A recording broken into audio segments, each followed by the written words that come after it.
Spoz guy. This is the third documentary I've been in, by the way. Third documentary. Maybe I should count my fingers. Third documentary. One day I got drunk, woke up the next day and I had a fucking blog to write.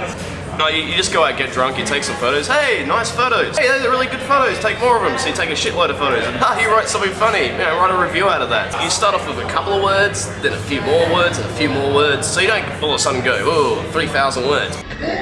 It's originally just my excuse to get drunk.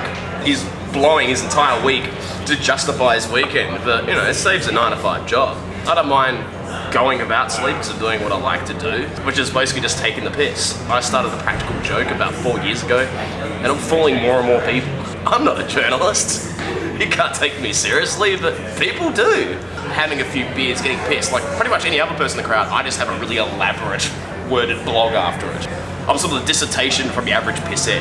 Am I moving my hands around wildly enough? People said I talk like an Italian. I don't know where that came from. I don't think I'm Italian. That's just wank. I'm the only person writing it. I'm the only person who's running the whole show. So if I want to blow a night off, I just go, yeah, fuck it, blow the night off.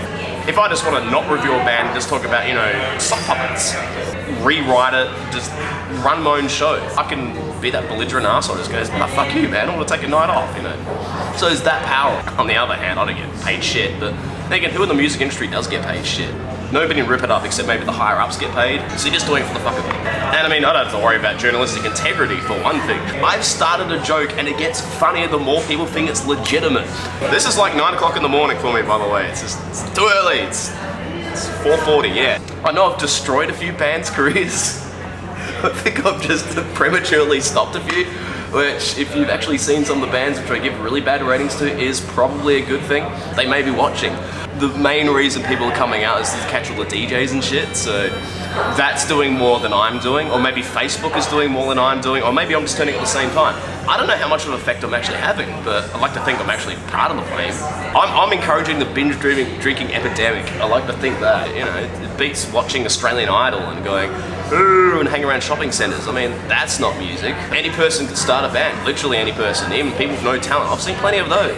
I gotta drink more coffee. I don't know if I ramble more because I'm on camera or if I ramble less. I don't want to call what I'm doing journalism because, well, it may be journalism. It's a bit of a cop-out to say if you're writing and all of a sudden it's online, it's not journalism anymore. The whole big media of music journalism is taking a massive slide. All these magazines are trying to leap online and make them sort of, you know, relevant. They're trying to do Twitter feeds. You'd read it like Rolling Stone and go, I might get that album, and then a couple of weeks later you buy it. Now it's kind of like you hear about an artist and like somebody passes a message and you just download it in 2 seconds. Most of the actual legitimate stuff is done by basic music bloggers, and these are people who have no qualifications. They're basic music fans, and they range from people who actually have a wording and ability to actually write to people who have no fucking clue, but they're enthusiastic, which I think is always good. I do try to in some way make whatever I write reasonably well worded. I mean, you could say you just hate something, but you gotta sort of back it up. And I do that cheap sort of thesaurus sensibility where I compare every artist to maybe 3 or 4 other artists. Oh, they kind of sound like Interpol, mixed of Radiohead, mixed of TV on the radio. The fact that I have no word limit means I can just get away with a lot more.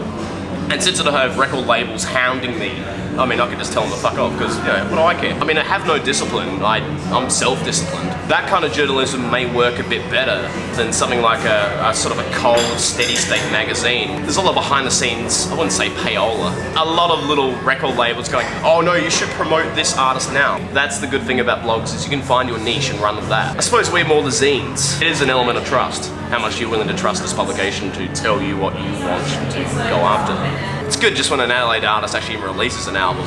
I like an album that sort of, it takes you just on this massive, epic, sort of experience character arc. If you know a band, and they play with another band, then you know that band, and then you've got basically dudes you can get drunk with every weekend. Fuck, I know, I've actually been here for 15 years. I used to see uni lecturers there, they probably still do that. You can actually go back to the archives. I might have to delete half of those entries though. It's me rambling about how shit Law and Order is. But I had this gag every weekend. I would actually keep a tally of how many drinks I'd have. One night I'd have 6 or 7 Cooper's Pale Ales, you know, a couple of sparklings, get a hot dog named after me by accident. And you know, I started chucking a few photos of live bands, and I'm not a photographer. I mean, I am a visual artist, so I had that working for me. It got bigger and bigger and bigger. I think I had a talent scout from Rolling Stone magazine. I don't know where the fuck that came from. You know, China Marina from Deftones. Apparently she was his drug dealer.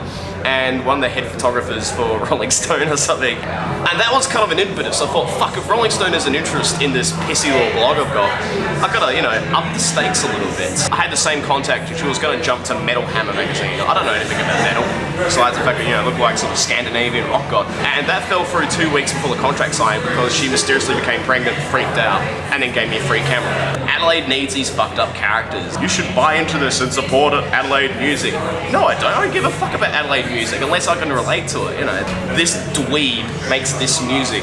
How's this happen? I don't know, but listen to the music. He's the dweeb. Look at this freak. He's just a complete freak, but he makes this shit. And it's just, what the hell? It starts off as an excuse to get drunk, and it pretty much remains an excuse to get drunk, but you're just legitimizing a whole infrastructure that pops out of it. If you live way in the northern or southern suburbs, it's like $50 a taxi to get home. You gotta give an incentive for somebody to go see something small, local, fermenting or weird. This is music before the PR machine takes over and, you know, smooths over all the edges. They can be complete idiots, and the stuff that come up is amazing.